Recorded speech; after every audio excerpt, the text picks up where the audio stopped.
Fighting hunger was one of the clarion calls of Kenya's founding president, the late Jomo Kenyatta. 6 decades since Kenya became a republic, the fight against poverty and hunger is yet to be won. Bridget Ngana reports on the struggle by those living in urban informal settlements where stagnating incomes fail to match the rising cost of living.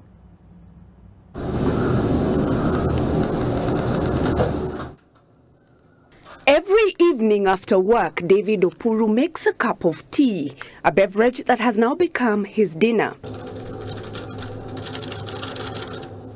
For 15 years, Opuru has worked as a driver, and he says in that time, the only thing that has remained constant is his salary.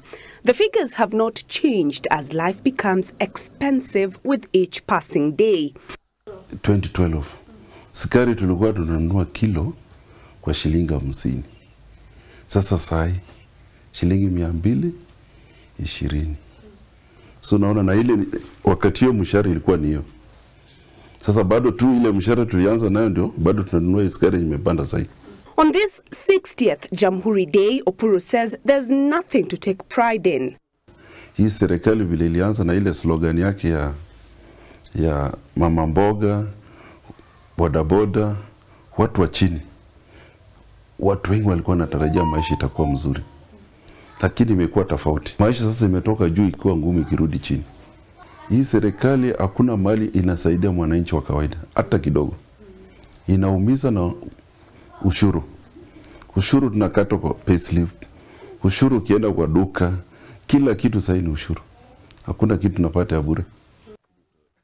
The 2021 Poverty Report by the Kenya National Bureau of Statistics shows that the national poverty rate stands at 38.6%, while 4 in 10 Kenyans in rural Kenya are poor, with urban poverty at 34.1%.